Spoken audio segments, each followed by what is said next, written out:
Hello. Welcome to this video series on algebra, arguably one of the most misunderstood piece of mathematics out there, and I don't understand why it's so hated and I guess like scared by people.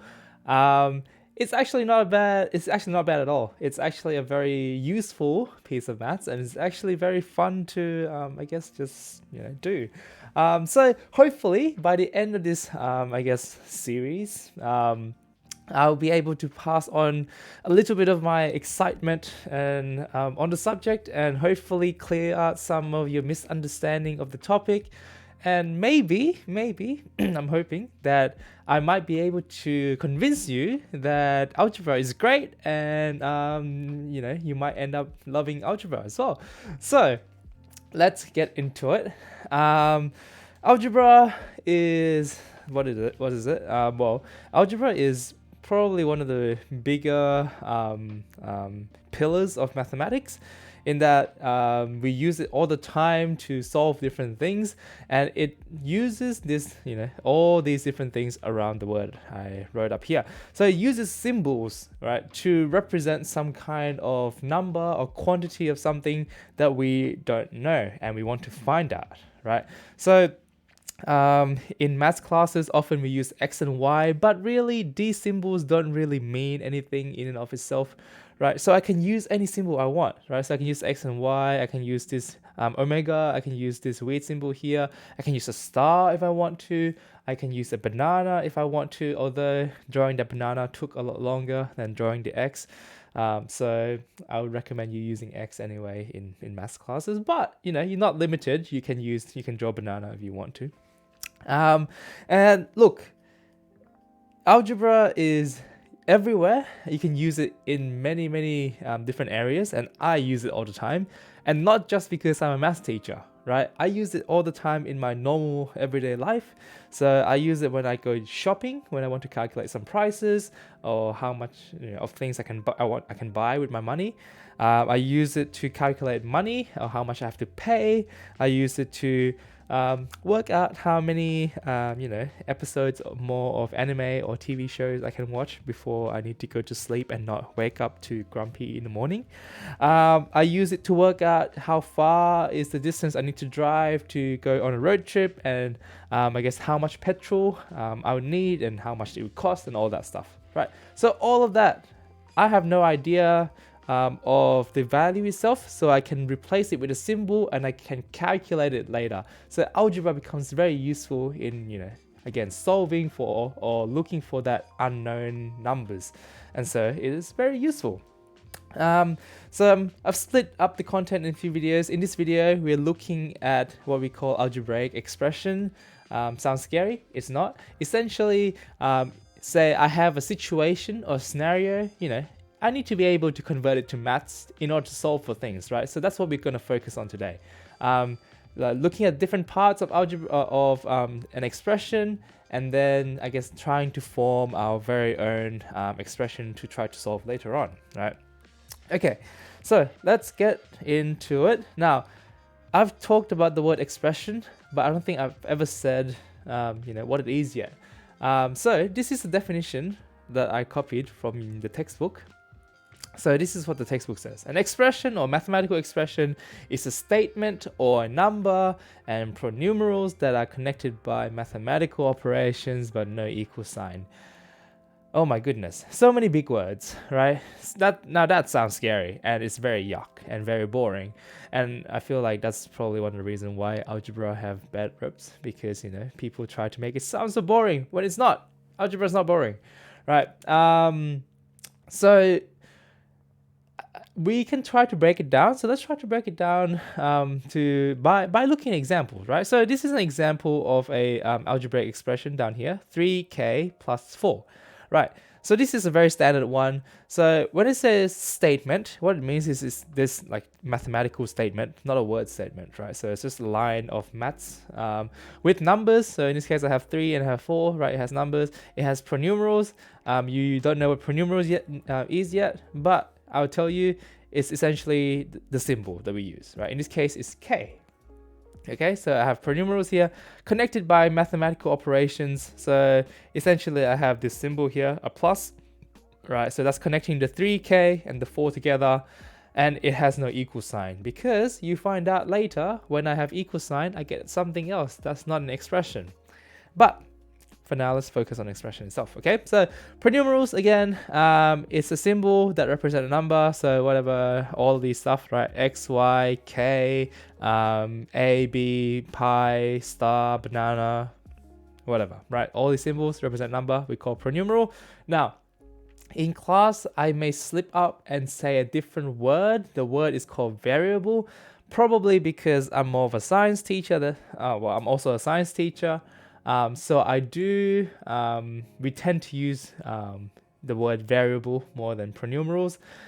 So essentially a variable, what it is right here, it's a pronumeral that can represent more than one value. And in general, that's what we mean by k here. So when I say k here, k can represent any number I want, right? It can be 1, it can be 2, it can be 3, it can be whatever, right? In this case, then we say that k is a variable, right? Because it's a pronumeral, it's a symbol that can represent more than one value, right? Pronumeral itself, pronumeral is just a symbol, right? So whatever symbol, we call that pronumeral. If it can represent more than one value, we call it a variable. So for example, I have here the symbol pi. Now in maths, the symbol pi has a very specific number attached to it, and that number is 3.141 blah blah blah blah blah, and you do more of that next year. But that in itself, right, is a pronumeral because I can use this symbol here to represent this number, right? So it's a symbol that represents a number.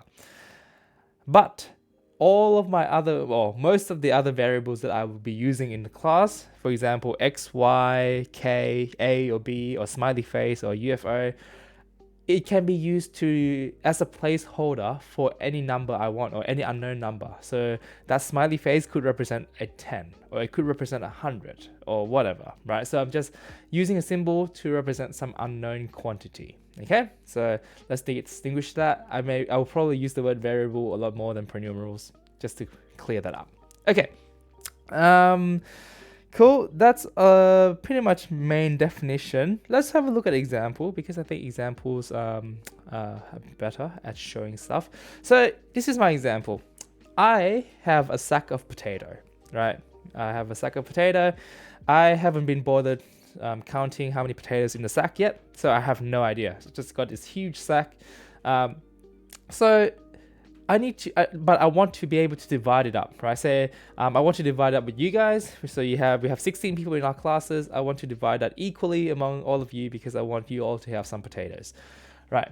But I don't want to count it yet. So I can do the dividing. I can count later and do all the maths up front, right? So I can say, instead of having, like I have an unknown amount of potato, I could just say I have a p amount of potato, p for potato. I could have just used, I have a smiley face amount of potato, right? I could say I have a smiley face amount of potato. I could say I have a star amount of potato, etc. Right? But just for simplicity's sake, let's just say that I have a p amount because p stands for potato, right? Okay, cool. So I have p amount of potato. Now this potato was very, very expensive, right? It's actually made of gold. Well, yeah, sure. Let's go with that. It's made of gold, so I bought it for $200 each. Okay, now I want to know how much did I actually spend. So how much did Mr. Lai spend on this sack of potato or sack of golden potato? Well, if you think about it, right, if that sack of potato only had one potato, then I would have spent $200, right?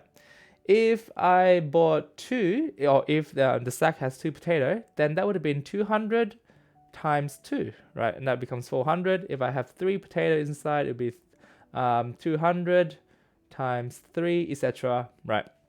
And then so on and so forth. So then if I have p amount of potatoes, so an unknown amount, right? Whatever amount, it could be 10, 15.